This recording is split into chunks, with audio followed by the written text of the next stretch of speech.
Bismillahirrahmanirrahim. Alhamdulillah nahmaduhu wa nasta'inuhu wa nastaghfiruh wa na'udzu billahi min shururi anfusina wa min sayyiati a'malina. May yahdihillahu fala mudilla lahu wa may yudlil fala hadiya lahu. Asyhadu an la ilaha illallah wahdahu la syarika lahu wa asyhadu anna Muhammadan abduhu wa rasuluh la nabiyya ba'dah. Allahumma salli wa sallim ala nabiyyina Muhammad wa ala alihi wa sahbihi ajma'in, amma ba'd. Hadirin dan hadirat serta para pemirsa yang saya hormati,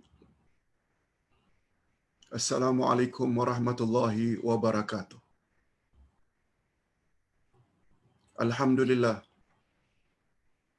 kita bersyukur kehadirat Allah Azza wa Jalla. Berkat taufiknya kita dapat meneruskan lagi majlis ilmu kita dalam bab ibadat berdasarkan kitab pedoman salat, yang pada hari ini khusus pembahasan kita tentang tayammum. Kalau minggu yang lalu, hari Selasa, kita belajar bab wuduk, maka pada pagi ini kita akan belajar bab tayammum.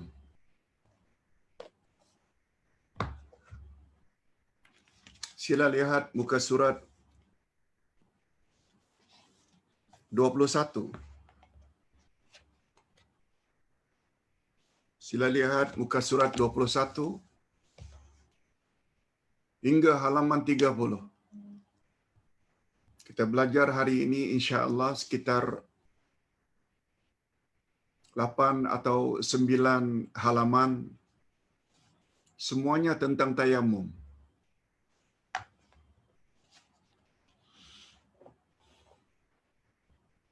Kita langsung saja kepada topik. Sebab hari ini Ustaz ada beberapa keperluan di luar rumah.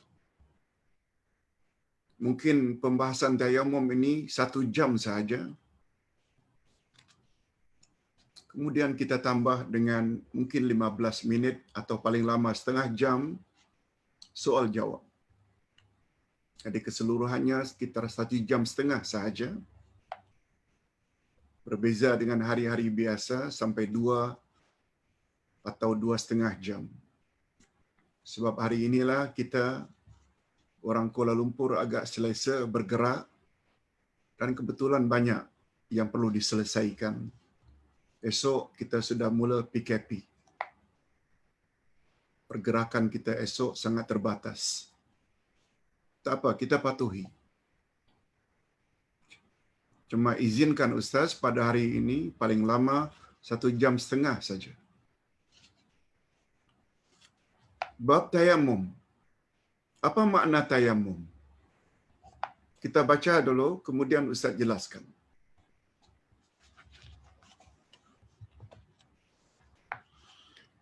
Tayammum menurut bahasa maknanya adalah maksud atau tujuan atau sengaja.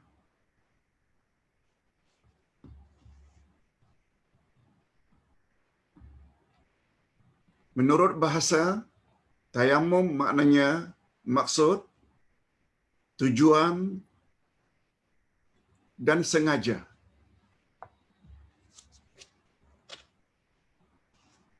Dan menurut istilah syarak atau agama atau definisi tayammum, makna tayammum ialah kesengajaan mengambil debu daripada tanah yang suci, kesengajaan hati menggunakan debu tanah yang suci untuk menyapu muka dan 2 tangan dengan niat agar perbuatan tersebut membolehkan baginya untuk salat dan yang seumpama dengannya.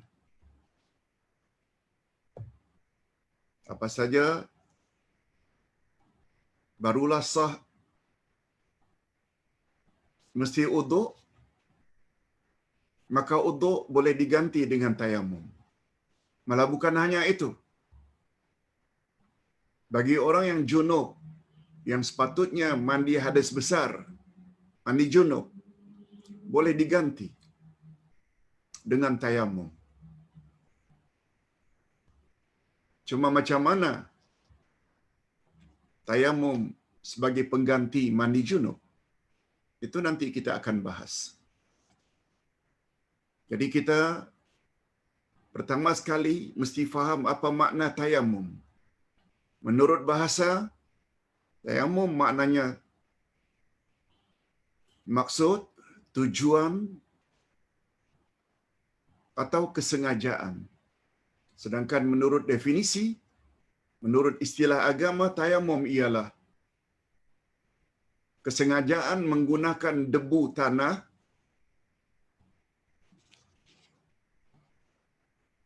yang suci untuk menyapu muka dan dua tangan.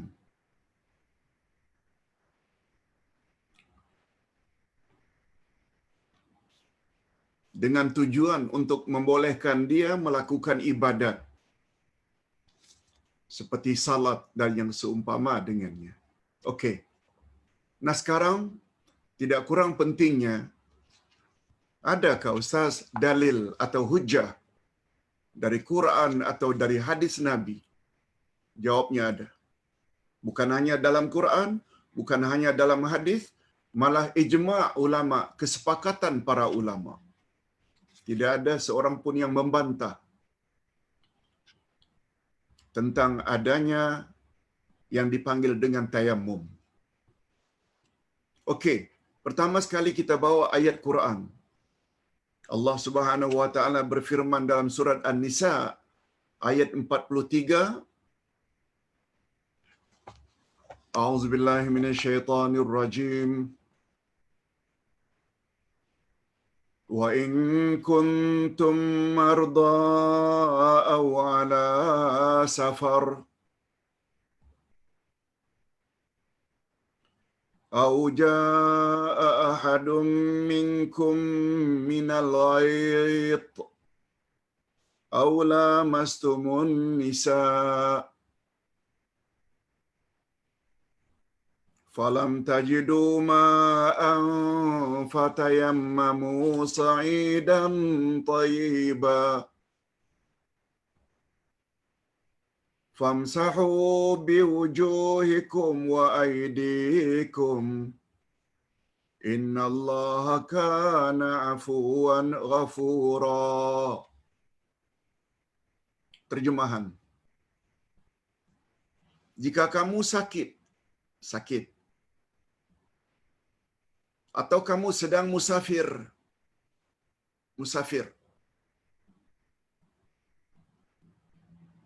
atau kembali dari tempat buang air atau selesai buang air,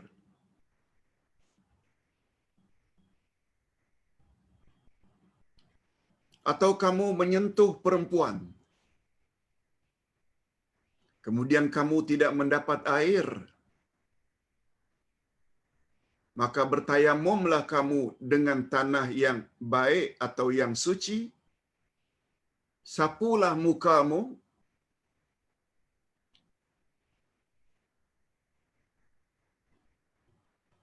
dan tanganmu.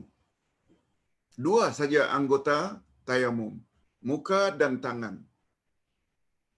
Sesungguhnya Allah Maha Pemaaf lagi Maha Pengampun.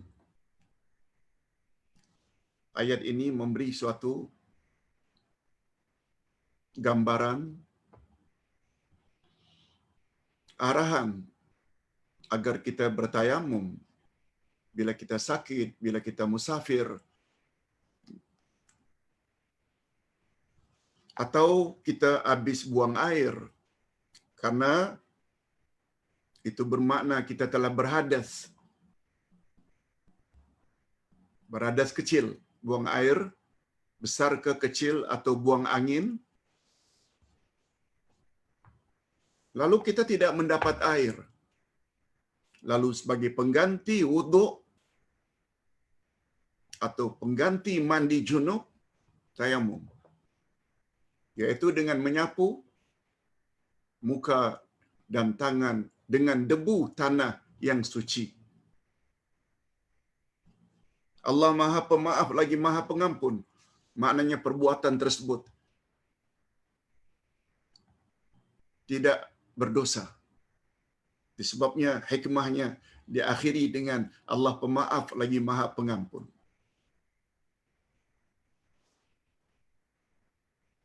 Yang kedua, kita bawa hadis Nabi sallallahu alaihi wasallam. Hadis yang diriwayatkan oleh Imam Ahmad. An Abi Umamah radhiyallahu anhu anna Rasulullah sallallahu alaihi wasallam qala ju'ilatal ard kulluha li wa li ummati masjidan wa tahura fa inama adrakat rajulan min ummati salah fa indahu tahuruhu rawahu Ahmad. Coba dengar baik-baik terjemahannya. Daripada Abu Umamah radhiyallahu anhu, sesungguhnya Rasulullah sallallahu alaihi wasallam bersabda, dijadikan bumi seluruhnya sebagai tempat sujud dan bahan bersuci untukku dan untuk umatku. Oleh itu, di mana saja umatku mendapati salat, maka di sisinya ada bahan untuk bersuci. Kita sedang berada di padang pasir, kita sedang berada di dalam hutan, tidak ada air, maka boleh kita bertayamum. Okey, itu dalil yang kedua. Dalil yang ketiga, ijma' ulama. Maksudnya umat Islam semua sependapat bahawa tayamum adalah disyariatkan. Disyariatkan maknanya diperbolehkan sebagai pengganti wuduk dan mandi wajib dalam keadaan yang tertentu. Itu dalam keadaan antara lain ketiadaan air atau terhalang daripada menggunakan air karena sakit barangkali. Okey, kita masuk kepada fasal berikutnya. Tayamum dan umat Islam. Apa kaitannya amalan tayamum dengan umat Islam?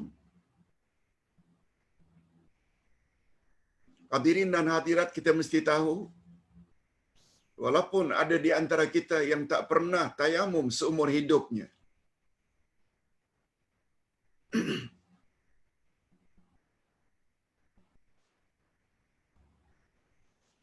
apa sebab? Karena air banyak.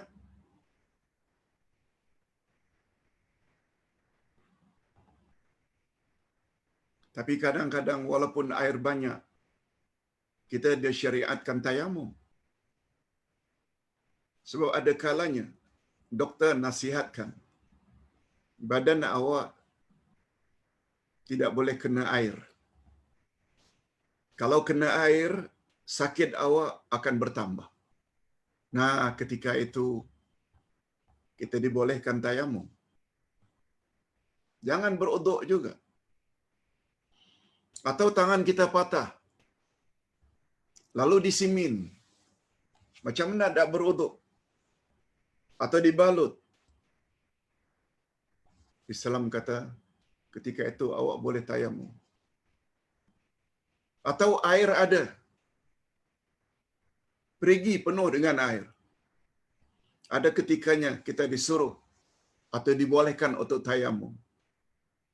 Air ada, banyak, tapi timba tak ada untuk mencedok air dalam perigi. pun ketika itu boleh tayamum. Luas. Itu agama Islam. Islam bukan agama agak-agak. Islam agama ilmu. Makin banyak pengetahuan kita tentang selok-belok agama Islam, Islam itu jadi mudah untuk diamalkan. Tak perlu ragu. Orang yang selalu ragu itu, punca utamanya cetek ilmu. Itu sebabnya kita kena belajar. Dan belajar mesti dengan buku. Belajar mesti dengan buku. Belajar mesti dengan dalil. Kontak Mama tu. Halo.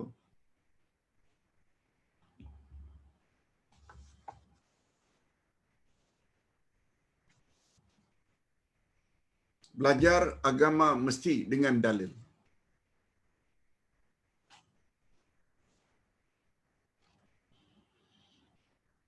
Apa kaitannya tayamum dengan umat Islam? Ini dia. Tayamum merupakan salah satu keistimewaan umat Nabi Muhammad sallallahu alaihi wasallam.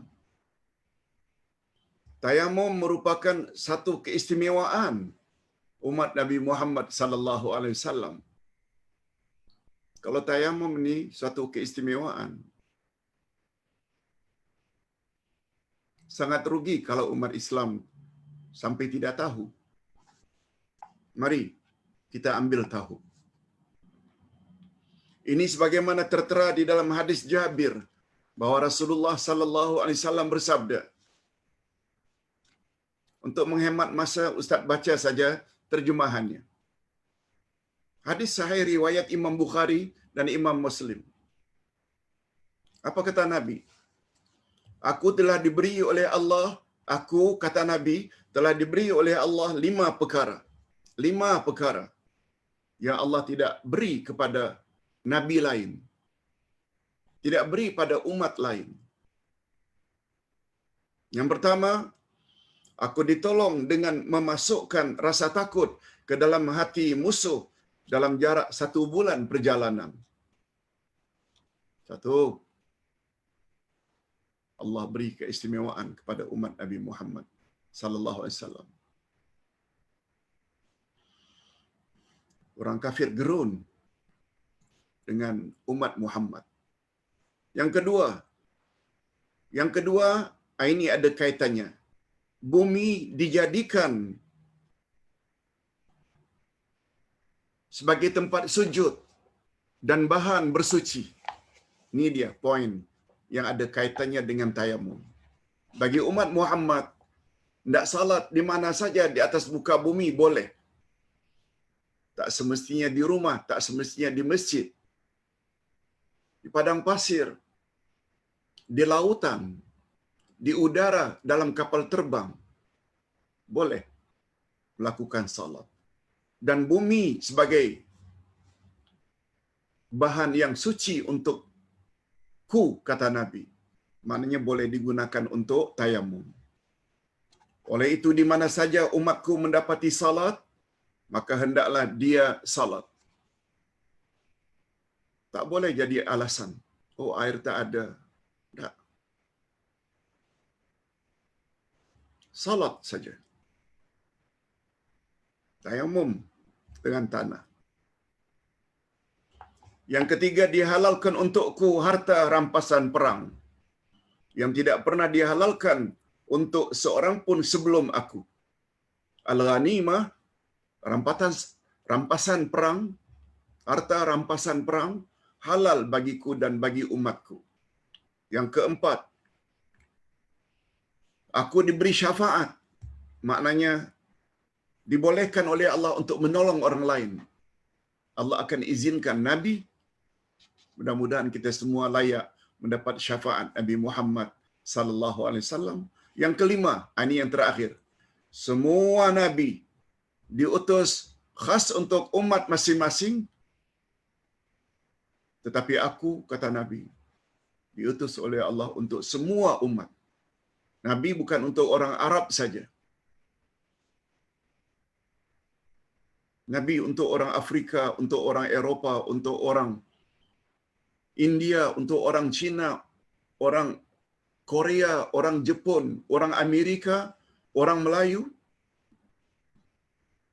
Tak perlu kita cari Rasul Melayu.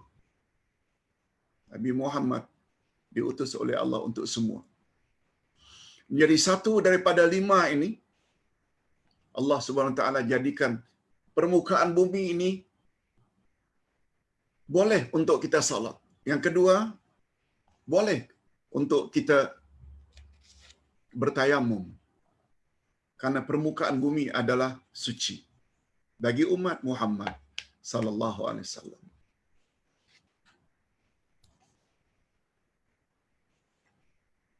Tapi sungguh banyak dari kalangan umat Islam yang was-was. Alah, macam mana tak tayamum, jangan-jangan di situ anjing pernah berak, kucing pernah berak. Itu semuanya was-was syaitan. Dalam agama, semua permukaan bumi adalah bersih, suci. Kecuali kita nampak di situ ada tertonggok tai binatang, tai ayam, tai kucing. Selagi tidak ada, kuiskan sedikit. Letakkan saja tangan di atasnya. Tayamum. Selesai masalah. Okey. Kita telah bahas apa makna tayamum. Kita juga telah bahas dalil-dalil dari Quran, hadis Nabi dan ijma' ulama. Kita juga telah bahas tayamum dan umat Nabi Muhammad sallallahu alaihi wasallam. Berbahagialah kita. Berbanggalah kita jadi umat Nabi Muhammad sallallahu alaihi wasallam. Sebab umat Nabi Muhammad diberi oleh Allah kelebihan yang Allah tidak bagi pada umat yang lain. Cuma sayangnya kita saja yang kurang menggali, yang kurang membaca apa yang ada dalam Quran dan sunnah Nabi sallallahu alaihi wasallam. Padahal kelebihan itu sangat banyak.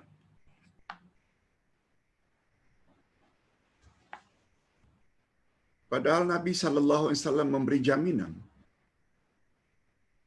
Aku tinggalkan 2 pedoman untukmu wahai umat. Selagi kamu berpegang teguh, kamu tidak akan sesat selama-lamanya, yaitu Quran dan sunnah. Nah, 2 benda ini pula yang kita selalu malas membacanya. Itu rahasianya kalau ingin tahu. Karena Ustaz faham sangat dengan kedudukan Quran dan Sunnah. Selama 40 tahun, sejak tahun 80. Ustaz kaji dan kaji 2 sumber ini. Akhirnya muncullah kitab akidah, ada 3 jilid. Muncullah kitab tafsir, ada 17 juzuk. Muncullah ke arah memahami Al-Quran dan Al-Hadis, 5 jilid. Dan lain-lain. Tentang salat, tentang puasa, tentang haji.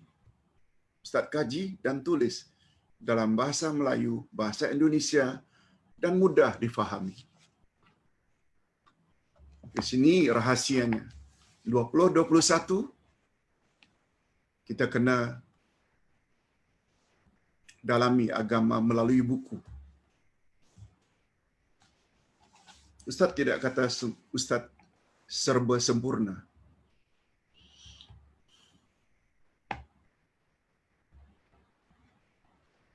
Tetapi sebagaimana kaedah dalam agama, ma la yudrak kulluh la yutrak julluh. Apa yang kamu tidak dapat lakukan semua, jangan pula kamu tinggalkan semua.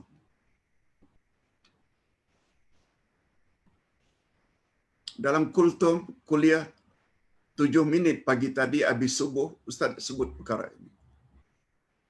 Dengan adanya PKP ini, kita jangan terlalu sedih kalau tidak dapat lagi dalam 2 minggu ini pergi ke surau.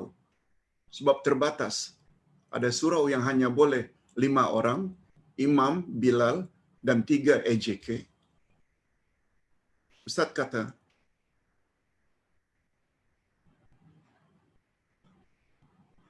kaedah dalam agama,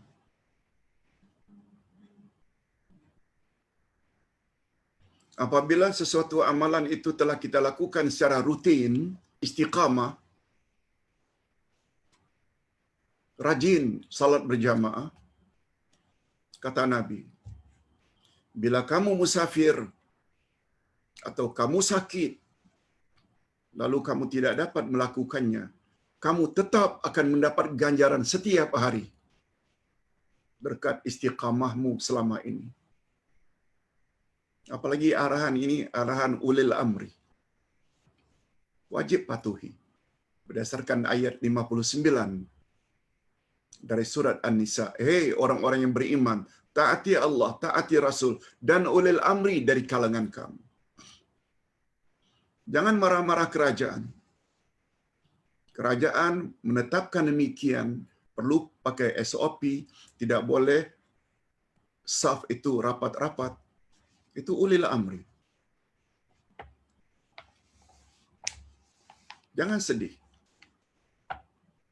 Barangkali dengan demikian kita berpeluang untuk berjamaah di rumah dengan isteri dan anak-anak yang selama ini kita tidak berpeluang. Oh, hikmahnya banyak.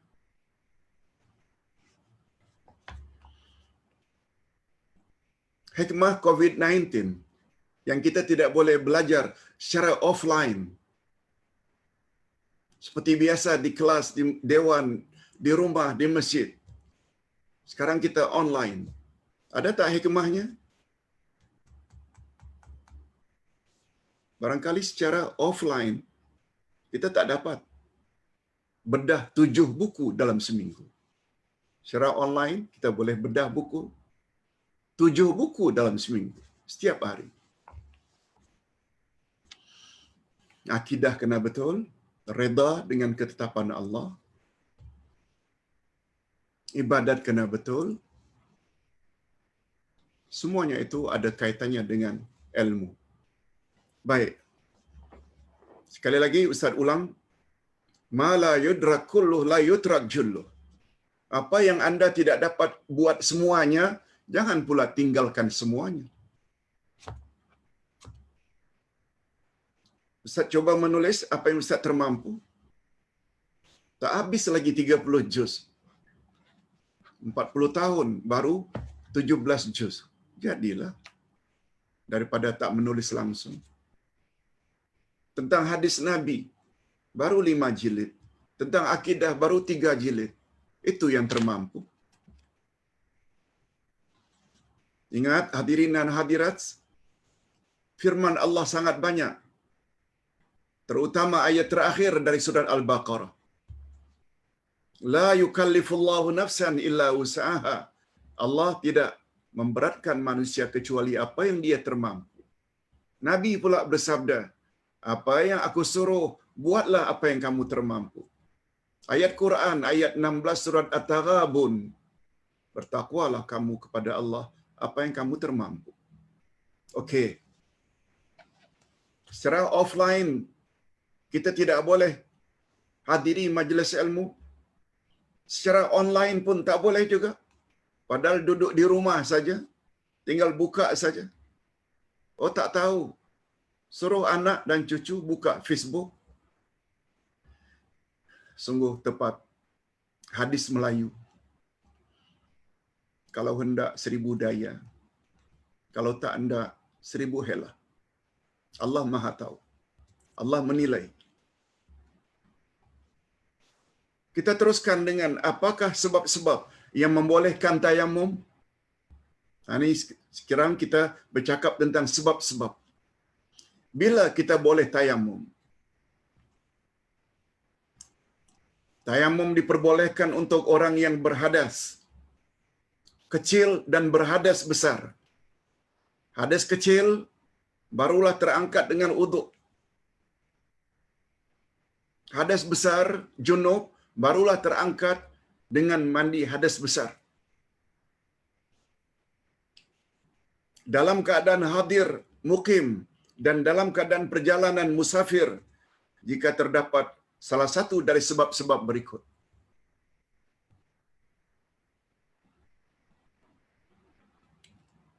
Biasanya hadas kecil, karena buang air kecil, buang air besar, buang angin, kita perlu beruduk.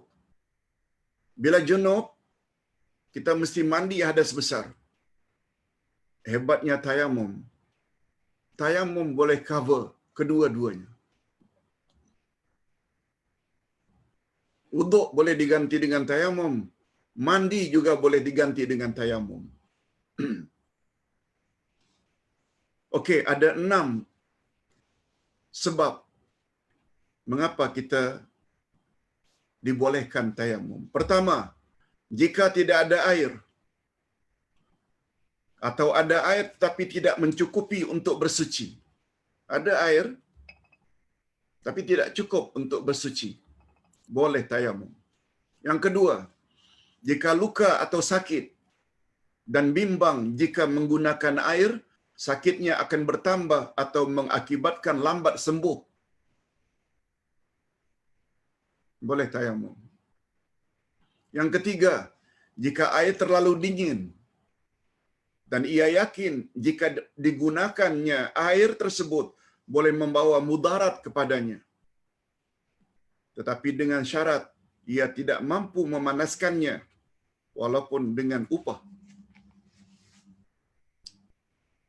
Hari ini barangkali lebih mudah. Yang ketiga ini, kalau terasa dingin, hari ini kita ada alat pemanas, shower. Boleh kita adjust sehingga air jadi panas. Ini andai kata kita berada di kampung, terlalu sejuk, dibolehkan untuk tayamum.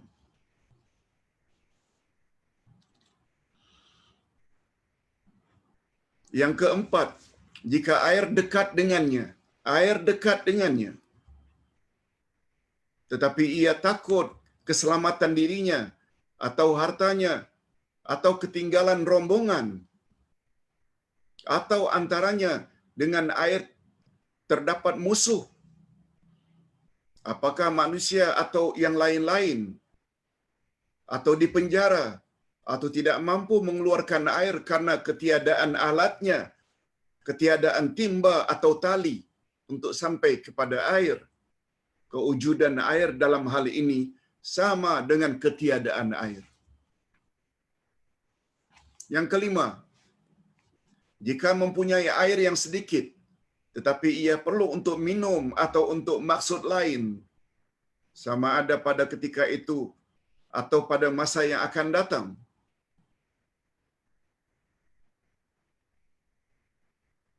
walaupun untuk binatang atau untuk memasak atau membersihkan najis, dalam hal ini ia boleh bertayamum dan menyimpan air tersebut. Kita dalam perjalanan di padang pasir ke atau di dalam hutan ke, air ada. Tapi sedikit. Perjalanan jauh. Kita perlu kepada minum. Binatang tunggangan kita juga perlu kepada minum. Kalau kenderaan kita binatang. Atau kereta pun perlu kepada air. Perjalanan masih jauh. Ketika itu kita boleh tayamum. Begitu kata ulama fiqh. Yang keenam, jika ia mampu menggunakan air, tetapi ia takut habis waktu salatnya, jika ia beruduk atau mandi wajib, maka ketika itu ia boleh tayamum dan salat. Dan ia tidak perlu mengulangi salatnya lagi. Mau salat. Waktu tinggal hanya 5 minit lagi. Habis waktu zuhur.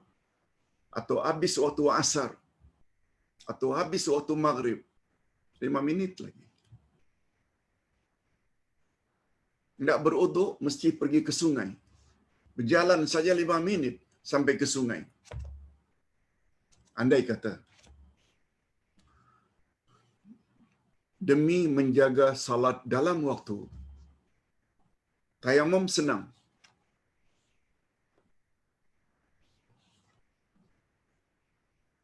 Tekan saja tanah atau tangan ke tanah, lalu sapu muka dan tangan. Langsung salat. Boleh. Dan salat cara itu dengan tayamum. Tak perlu dikada lagi. Lihat. Mungkin ada orang yang mengatakan, Ustaz, terlalu mempermudah-mudahkan Islam lah Ustaz.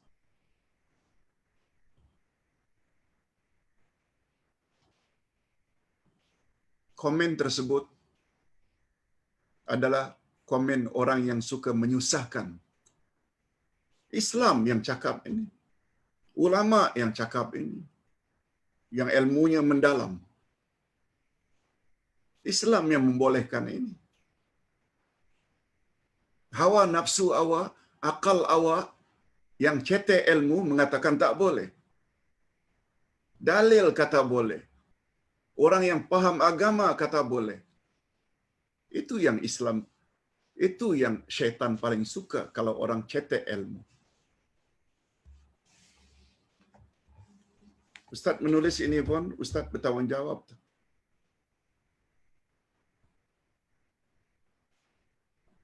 Ustaz tidak akan tulis kalau ini membawa dosa. Apalagi Nabi Muhammad sallallahu alaihi wasallam bersabda, "Inna ad-dina yusrun." Agama Islam ini mudah.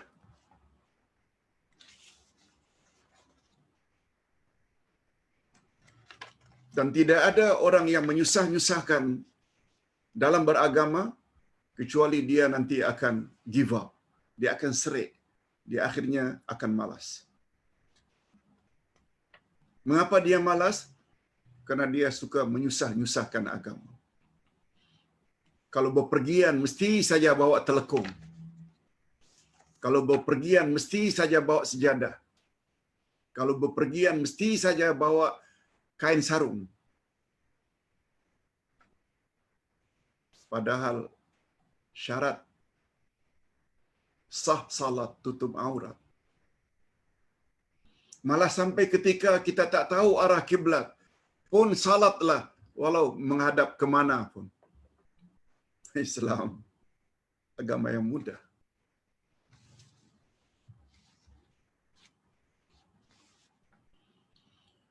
Oleh sebab itu yakinilah Islam itu agama yang mudah.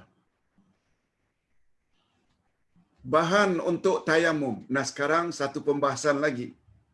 Bolehkah kita tepuk ke mana-mana, Pak Ustaz? Tunggu dulu.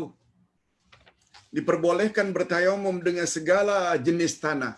Segala jenis tanah. Tanah. Sa'idan tayyibah. Tanah yang suci.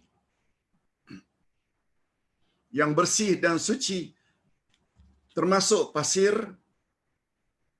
Termasuk tanah liat. Ini berdasarkan firman Allah. Fatayammamu sa'idan tayyiba.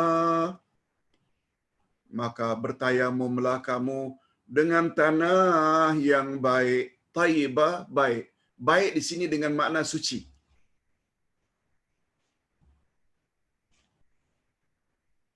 Bukan tanah yang bercampur najis.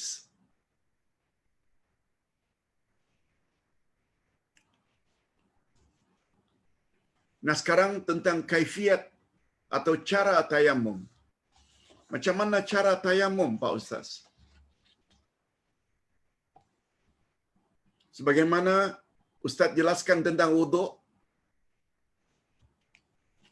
bermula daripada basuh tangan hingga ke pergelangan, kemudian masukkan air ke mulut dan ke hidung, lalu istinsyaq dan istinsyar, kemudian sapu muka, basuh tangan hingga ke siku,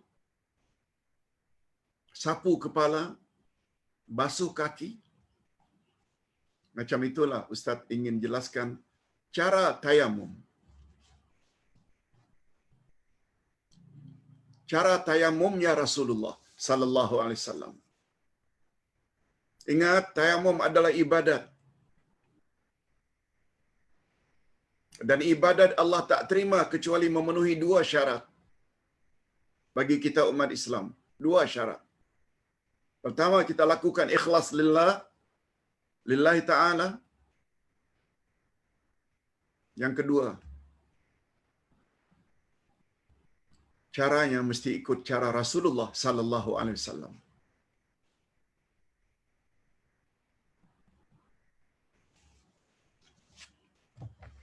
Kalau kita selama ini tepuk ke tanah, lalu untuk muka,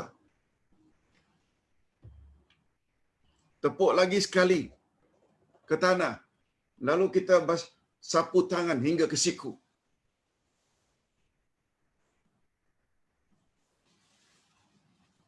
Apakah begitu? Tunggu dulu. Rupanya cara Rasulullah tak macam itu. Urutan tertib tayamum Rasulullah sallallahu alaihi wasallam adalah seperti berikut. Yang pertama, memulai tayamum dengan niat. Perkara ini sudah dijelaskan dalam bab wuduk.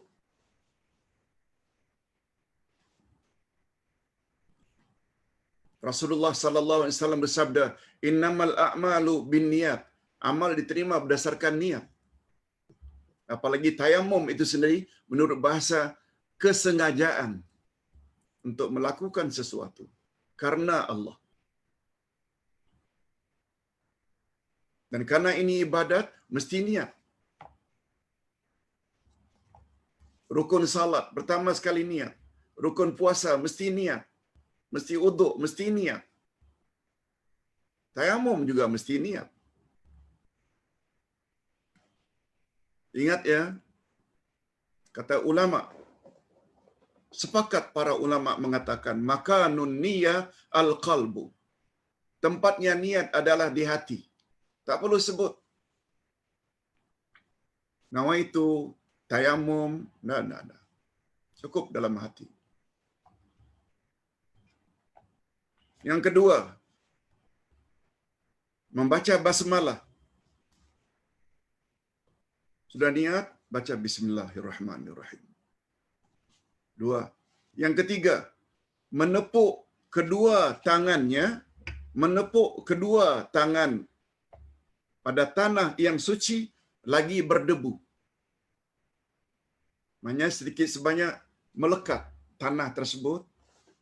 Setelah kita kaiskan batu-batu, barangkali ada di atasnya kerikil, ketepikan, akhirnya nampak tanah. Kita sedikit kuis ke kanan dan ke kiri, akhirnya keluarlah tanah dalam bentuk debu. Debu dengan maksud tanah yang halus. Di tempat itu, tepukkan tangan. Letakkan tangan. Tak semestinya tepuk. Letakkan tangan sehingga melekat. Debu itu di telapak tangan. Baru sapu muka dan sapu tangan. Yang ketiga, menepuk kedua belah tangan pada tanah yang suci lagi berdebu. Okey. Itu yang keempat. Maaf, yang ketiga. Yang keempat, menghembus kedua telapak tangan itu, kita hembus dengan angin dari mulut kita, atau setengah ulama kata kita balikkan tanah yang sudah melekat pada telapak tangan kita, kita adukan dua tangan tadi, sehingga yang kasar-kasar itu, mungkin ada sedikit kerikil kecil itu yang melekat, berjatuhan, tinggal yang halus saja, barulah disapu ke muka.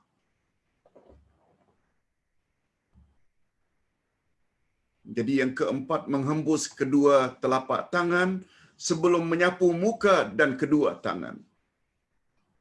Boleh juga dengan cara kita jatuhkan yang kasar itu dengan menggoyang-goyangkan atau mempertemukan dua tangan sehingga tinggal hanya yang halus.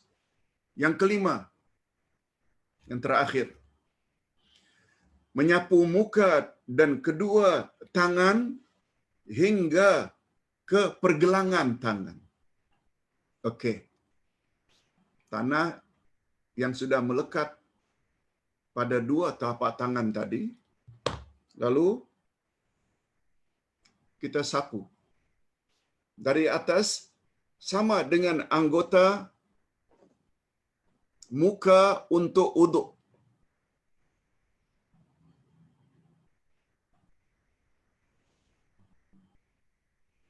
Dari atas tempat tumbuh rambut, bawa ke bawah, dan tangan kita sampai ke telinga, sampai ke bawah, selesai.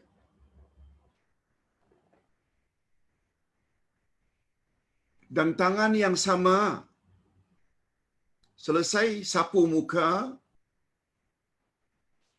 kita letakkan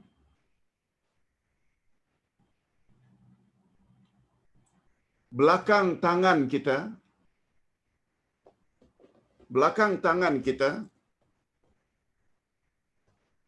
naikkan ke atas, belakang tangan supaya kena debu yang ada di tangan kiri, tangan kanan dulu, bawakan ke atas, tanpa mengenai ibu jari, kemudian ibu jari ini, yang tak kena tanah ini, kita belokkan sehingga mengena belakang ibu jari kanan. Kalau ini tadi semua dah kena,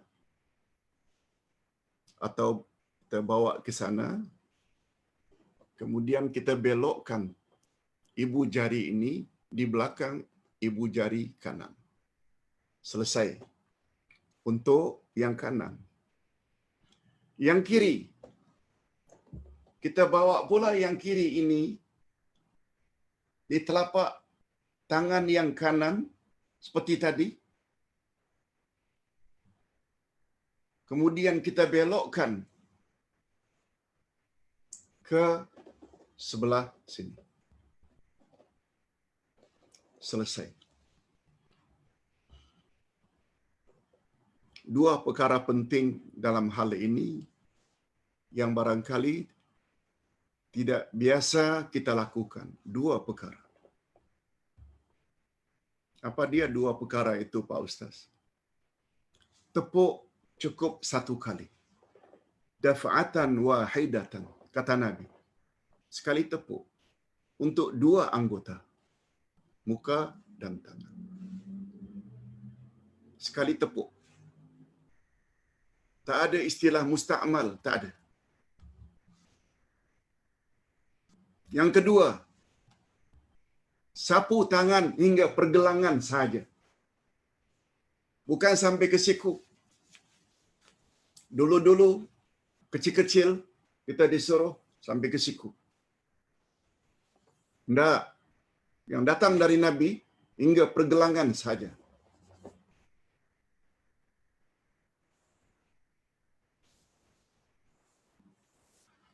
Jadi dua perkara tersebut, menepuk tangan ke tanah cukup sekali untuk dua anggota, muka dan tangan hingga pergelangan. Cukup muka disapu satu kali, tangan juga masing-masing satu kali, tangan kanan dan kiri, hingga pergelangan. Kita teruskan. Sampai di mana kebenaran yang Ustaz sebut tadi? Dalil yang paling kuat. Nah, sekarang dalil. Dalil yang paling kuat tentang kaifiat tayamum Rasulullah. Tadi kita dah sebut tayamum ini ibadat. Ibadat mesti ikut cara Rasulullah. Maknanya kita perlu dalil. Kata ulama fiqh, dalil yang paling kuat tentang cara atau kaifiat tayamum Rasulullah ialah hadis Ammar radhiyallahu anhu. Hadis Ammar radhiyallahu anhu. Apa kata Ammar? Saya dalam keadaan junub. Junub. Maknanya berhadas besar. Mungkin malamnya dia mengadakan hubungan kelamin dengan istrinya. Atau mungkin malamnya dia bermimpi sehingga keluar mani. Maknanya dia perlu salat subuh. Dan saya tidak mendapatkan air untuk mandi. Lalu saya tidak mendapatkan air untuk mandi. Lalu saya pun berguling-guling di atas tanah. Lalu saya pun mengambil suatu kesimpulan karena mandi junub mesti menyampaikan air ke seluruh badan. Saya kira tanah pun perlu sampai ke seluruh badan. Kemudian saya pun sudah berguling-guling tayamum dengan niat mengangkat hadas besar junub, lalu saya salat. Cuma bagusnya kata Ammar, setelah itu saya ceritakan peristiwa itu kepada Rasulullah sallallahu alaihi wasallam. Beliau ingin mendapat konfirmasi, ingin yakin apa komen Nabi. Sebab beliau selama ini tak dengar, tak tahu cara tayamum sebagai pengganti mandi junub. Beliau tak tahu. Beliau konfirmkan pada Rasulullah sallallahu alaihi wasallam.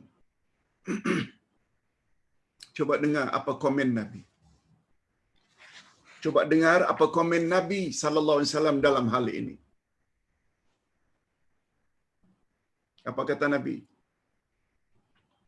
Innama kana yakfika hakadha.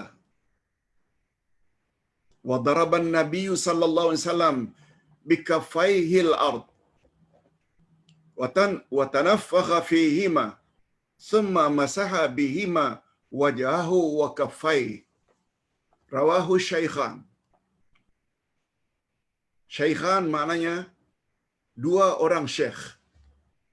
Dua orang syekh ini maknanya dua orang syekh hadis, yaitu Imam Bukhari dan Imam Muslim. Rawahu, hadis ini diriwayatkan oleh Syaikhan. Syaikhun satu syekh, Syaikhan dua syekh. Maksudnya kata ulama hadis, dia merujuk kepada Bukhari dan Muslim, yaitu hadis yang paling sahih. Sama dengan istilah muttafaq alaih lebih kurang. Apa kata ni? Apa maknanya? Wahai Ammar, sesungguhnya memadailah engkau dengan berbuat begini.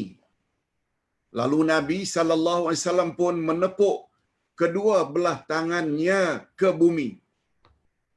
Menepuk ke bumi. Dan menghembus kedua-dua tangannya. Kemudian baginda menyapu keduanya tangannya tadi kepada muka, pada muka, dan kedua tangannya. Nabi tidak sebut. Sudah ditepuk, dihembus muka, Nabi tidak sebut. Dia tepuk sekali lagi. untuk tangan.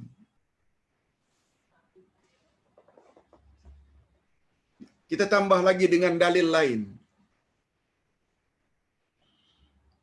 Dalam lafaz hadis yang lain, Rasulullah sallallahu alaihi wasallam bersabda. Apa kata Nabi? Innama kana yakfika an tadriba bikaffaika turab, thumma tanfakha fihima, thumma tamsaha bihima wajhaka wa kaffaik ila rasghain.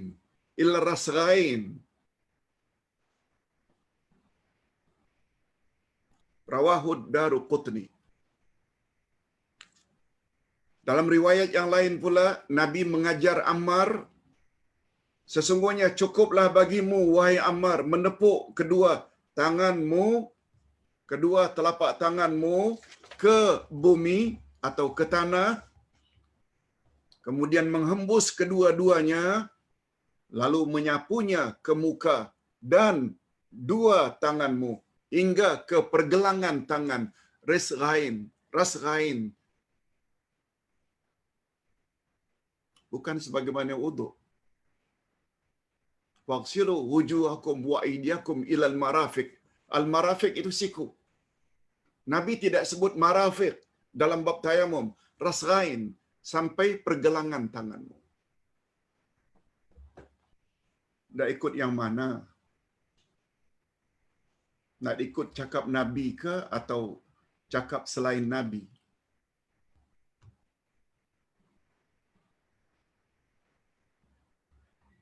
Kita yang faham syarat ibadat diterima mesti ikut cara Nabi. Adapun orang yang mengatakan hendaklah tangan disapu hingga ke siku, alasannya kias dengan uduk. Mana boleh kias dalam perkara yang sudah jelas dari Nabi? Tayamum itu sampai pergelangan saja. Ini kan lebih mempermudahkan lagi. Lebih-lebih lagi bagi wanita yang lengannya ini termasuk aurat. Lagi mudah, sampai pergelangan saja. Semua anggota wanita adalah aurat, kecuali muka dan tangan, sampai ke pergelangan. Ini tidak aurat. Islam jadi mudah bila kita ada ilmu. Kalau tak ada ilmu, terus was-was. Betul tak ya? Betul tak ya? Di sini perlunya ilmu. Itu sebabnya Allah berfirman, Rasulullah bersabda, Man yuridillahu bihi khairan yufaqihu fid din. Siapa yang Allah menginginkan agar dia jadi orang baik, niscaya Allah dorong dia suka mendalami selok-belok agama. Oleh sebab itu, bila dalam hati kita ada minat untuk mengikuti majlis seperti ini, lebih lagi bedah buku, 7 buku dalam seminggu, tentang tafsir, tentang hadis, tentang akidah, tentang ibadat, tentang akhlak. Kalau ada rasa senang, happy, suka, itu menandakan Anda ada ciri-ciri yang Allah ingin jadi orang yang baik. Tapi bila lihat saja, berat saja, itu di antara ciri-ciri orang sebaliknya, yang barangkali Allah menginginkan agar dia jadi orang yang sesat. Na'udzubillah min dzalik.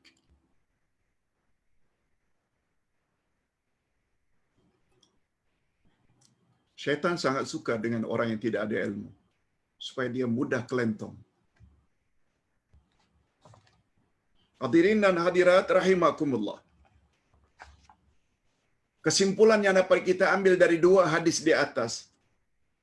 Pertama, memadai menepuk tanah hanya sekali untuk menyapu muka dan tangan. Itu kesimpulannya. Tadi Ustaz dah jelaskan. Tepuk tanganmu sapu mukamu dan tanganmu hingga ke pergelangan. Nabi tidak sebut berasingan. Sudah muka, tepuk sekali lagi. Barangkali kita pernah dengar. Ingat bahawa itu bukan dari Nabi. Yang kedua, menyapu dua tangan hanya sampai ke pergelangan tangan, bukan sampai ke siku. Hadis, bukan ustaz reka-reka. Yang ketiga, disunatkan menghembus tanah yang terdapat pada kedua belah telapak tangan sebelum keduanya disapu ke muka. Atau kalau perlu kita goyang-goyangkan agar bahagian yang kasar itu terjatuh sehingga muka kita tidaklah rasa sakit. Cuma ingatan Ustaz, bila sudah muka disapu dengan tanah, tidak perlu cari cermin. Tak perlu cari cermin. Tak perlu cari kaca. Sampai tak debu ya ke tepi-tepi ini. Lalu kita pun ambil tanah, tacap. Mana yang tak kena? Tak perlu. Tak perlu. Macam setengah-setengah wanita, bila memakai bedak, kadang-kadang dia tacap sini, tacap sana. Tak. Cukup dengan sapu.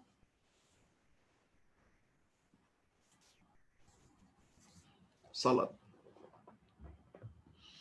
Mengapa nak menyusah-nyusahkan diri dalam perkara yang tidak disuruh oleh Nabi sallallahu alaihi wasallam?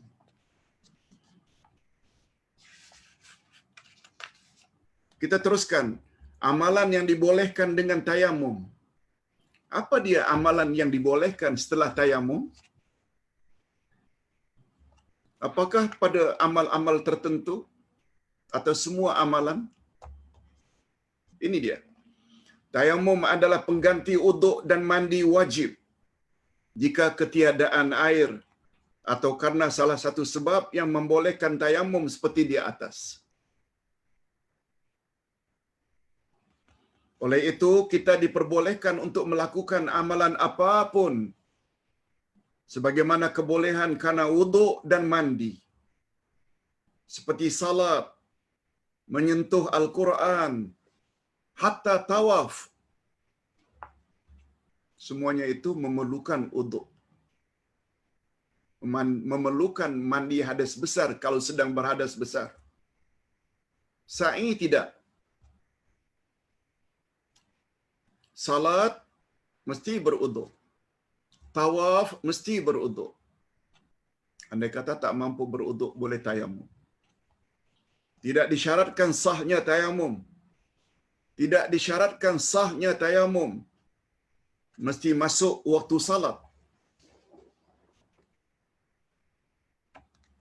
Masuk waktu salat itu bagi orang istihadah, wanita yang datang darah sakit, atau lelaki yang tak tos, yang kencing tak dapat dikontrol. Syaratnya mesti masuk waktu, tapi tayamum tidak. Sebelum masuk waktu kita dah boleh tayamum. Bila kita dah pastikan air memang tidak ada, atau kita sudah pastikan yang kita memang tak boleh gunakan air karena sakit. Malahan orang yang bertayamum diperbolehkan melakukan beberapa salat fardu dan beberapa salat sunat dengan tayamumnya yang sekali itu. Boleh tayamum untuk beberapa salat. Setelah tawaf dengan tayamum, kita boleh salat lagi. Salat sunat tawaf. Dan boleh bila masuk waktu zuhur, salat zuhur dengan tayamum yang sama. Hukumnya sama betul dengan hukum uduk. Ini berdasarkan hadis daripada Abu Dzar radhiyallahu anhu bahwa Rasulullah bersabda. Coba lihat. Ini bukan cakap kosong. Semuanya ada dalil. Hadis ini sahih. Inna sa'ida tahurul muslim wa illam yajidil ma' 10 sinin. Allahu Akbar. Apa kata Nabi? Sesungguhnya tanah adalah alat bersuci untuk umat Islam. Walaupun ia tidak mendapat air selama 10 tahun. 10 tahun kemarau. Untuk uduk, untuk ini, untuk mandi junub. Semuanya gunakan tanah, tayamum, tayamum, tayamum. Walau 10 tahun lamanya kemarau, ketiadaan air itu. Walau 10 tahun ketidakbolehan menggunakan air karena sakit. Walau. Mudah-mudahan kita faham.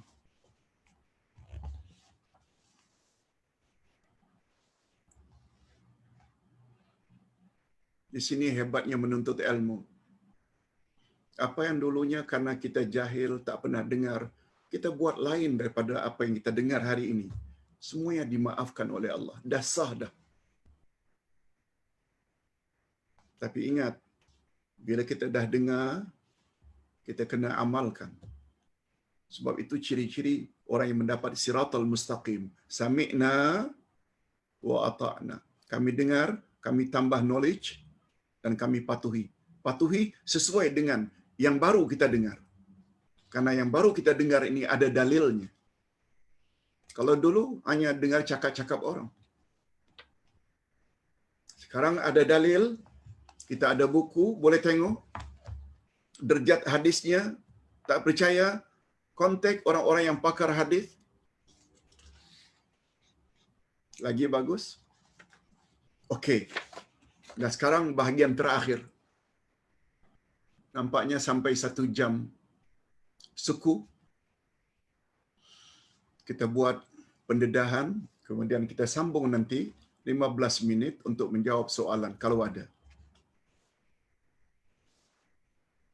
Beberapa perkara yang membatalkan tayamum. Nah, tidak kurang pentingnya sebagaimana kita perlu tahu apakah yang boleh membatalkan uduk, apakah yang boleh membatalkan salat. Tayamum juga boleh batal atas sebab-sebab tertentu. Bila tayamum terbatal disebabkan oleh semua perkara yang boleh membatalkan uduk, karena tayamum adalah pengganti uduk. Buang air besar, buang air kecil, buang angin, dan lain-lain. Cuma untuk tayamum ada tambahan lagi.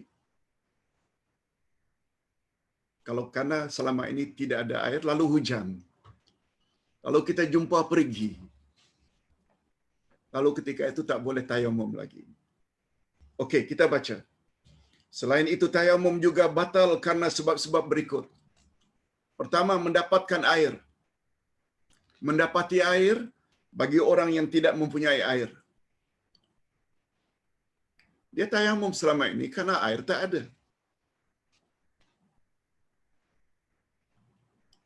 Ada air tapi timba tak ada. Sekarang timba dah ada, tali pun ada. Sehingga air boleh dicedok. Tayamum tak boleh lagi ketika itu. Yang kedua, mampu menggunakan air bagi orang yang sebelumnya tidak mampu menggunakannya. Mungkin karena sakit. Mungkin karena sakit. Tetapi jika seseorang salat dengan tayamum, ini ingat, dia salat dengan tayamum. Tiba-tiba selesai salat, datang hujan. Selesai salat, datang lori bawa air. Perlu dikadakah, perlu digantikah, perlu diulangkah salat yang sudah kita lakukan dengan tayamum tadi? Ini jawabannya. Tapi jika seseorang salat dengan tayamum, kemudian dia menemui air atau mampu menggunakan air, maka salat tersebut tidak wajib diulanginya lagi. Tidak wajib diulanginya lagi. Walaupun waktu salat berkenaan masih ada.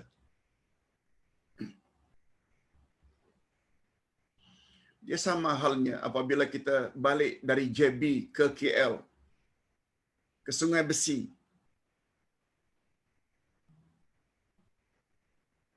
Jam 2 kita sampai dinilai. Kita salat zuhur 2 rakaat, asar 2 rakaat, dinilai.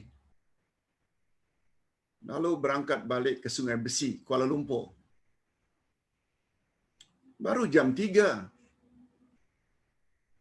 Asar belum masuk lagi. 1.5 jam lagi, jam 4.30 baru asar. Rehat sajalah, tidur sajalah. Walaupun azan asar, tak perlu salat asar lagi. Sebab dah cover dah. Asar yang kita buat dinilai itu. Macam itulah. Bila kita salat selesai dengan tayamum, lalu selesai salat turun hujan atau dapat air, tak perlu kita ulang balik salat tersebut.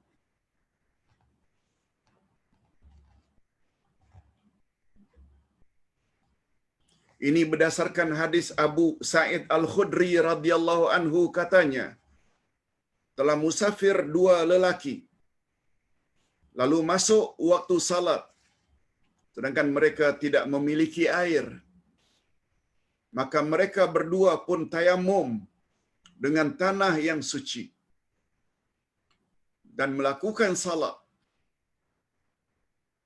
Mereka tayamum karena air tak ada. Kemudian keduanya mendapati air, sedangkan waktu salat masih ada. Dia tayamum tadi, salat zuhur. Tak lama kemudian dapat air. Waktu zuhur masih ada lagi. Lalu salah seorang mereka mengambil wuduk dan mengulangi salatnya, sedangkan yang satu lagi tidak mengulanginya lagi.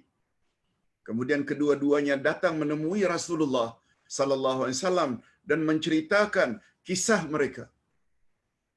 Macam mana ya Rasulullah? Ada di antara kami yang mengulangi salat setelah dapat air, ada yang tidak mengulangi. Coba dengar jawaban Nabi. Lalu Rasulullah sallallahu alaihi wasallam bersabda kepada orang yang tidak mengulangi salatnya, asabta sunnah wa azzaka salatak. Engkau telah mengikuti sunnahku. Sunnah Nabi. Tidak mengulangi salat lagi. Itu maknanya engkau ikut sunnah.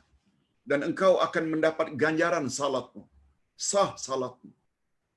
Dan kepada yang mengulangi wuduk dan salat, baginda bersabda, bagi yang berwuduk lalu salat, kata Nabi, lakal ajru marratain. Engkau mendapat ganjaran 2 kali ganda.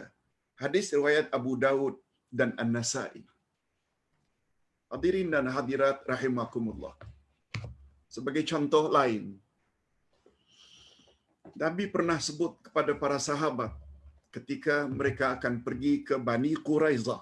Bani Quraizah ini perkampungan Yahudi di Madinah zaman itu. Apa kata Nabi? Setelah zuhur, kamu jangan salat asar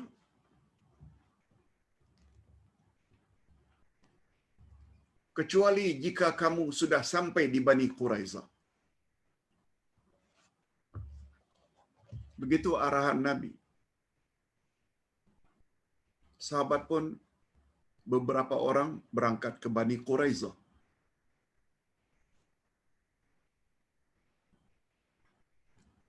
Belum sampai ke perkampungan Bani Quraizah, dah masuk waktu asar. Lalu sebahagian salat dalam perjalanan, walaupun itu nampak bercanggah dengan arahan Nabi. Jangan kamu salat asar kecuali bila dah sampai ke Bani Quraizah. Yang kedua, kata yang kedua, kami tidak akan salat.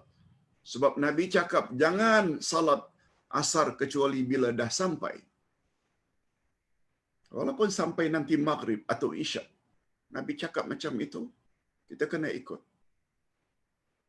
Kita pendekkan cerita, ketika mereka balik ke Madinah, jumpa Nabi, menceritakan keadaan mereka.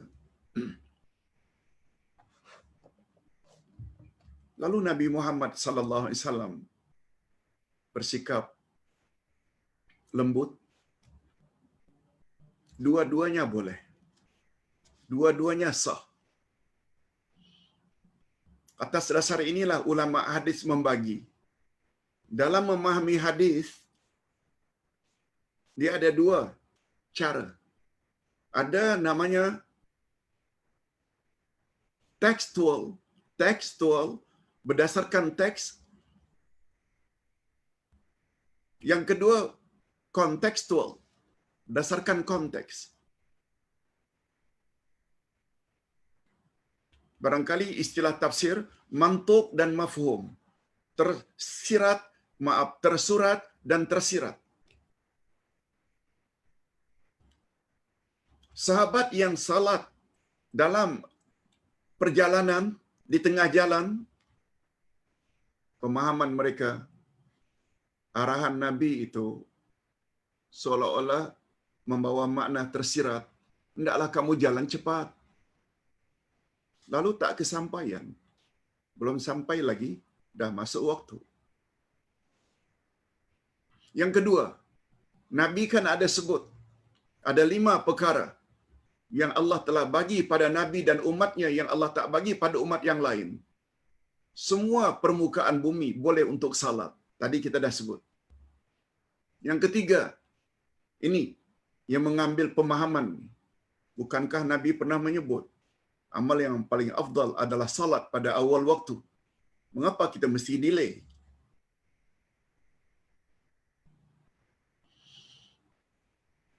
Dan pendapat yang kedua tadi, tak salat kecuali dah sampai.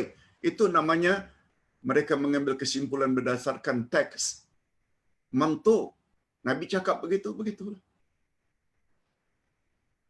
Walaupun Nabi katakan kedua-duanya benar. Macam tadi, ada yang mengulang salat setelah dapat air, ada yang tidak mengulangi.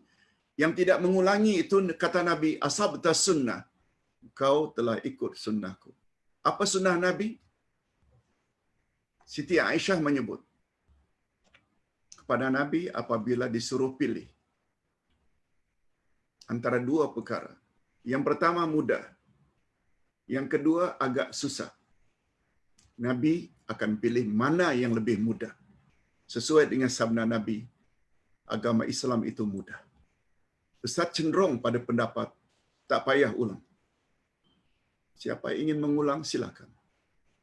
Umpamanya dari Sungai Besi nak pergi ke JB, sampai dinilai haluan ke JB, jam 2, Ustaz akan buat salat 2 rakaat zuhur, 2 salat asar. 2 zuhur, 2 asar. Barangkali ada jemaah yang tidak mau buat 4 rakaat juga zuhur. Nanti dah sampai JB, waktu jam 5 nanti baru buat asar 4 rakaat. Kedua-duanya sah. Tapi mana yang lebih baik? Mana yang mudah? Jamak qasar. Walaupun tidak takut diganggu oleh orang kafir. Apa kata Imam Malik? Qasar itu adalah sedekah daripada Allah. Terimalah sedekah daripada Allah. Sehingga kata Imam Malik, orang yang tidak qasar dan jamak dalam perjalanan, dia kufur nikmat. Dah jadi macam itu. Wallahu a'lam. Mudah-mudahan apa yang saya sampaikan bab tayamum pagi ini sedikit sebanyak dapat menolong dalam kita memahami syariat tayamum. Kita lihat kalau ada pertanyaan, Ustaz akan jawab semampu yang boleh. Wabillahi taufik wal hidayah. Wassalamualaikum warahmatullahi wabarakatuh. Masya Allah. Ustaz kira 2-3 soalan saja. Tiba-tiba muncul 9. Ustaz jawab, insya-Allah. Tapi tidak dengan panjang lebar. Ustaz, jika air tiada, dibolehkan beristinja dengan batu. bagaimana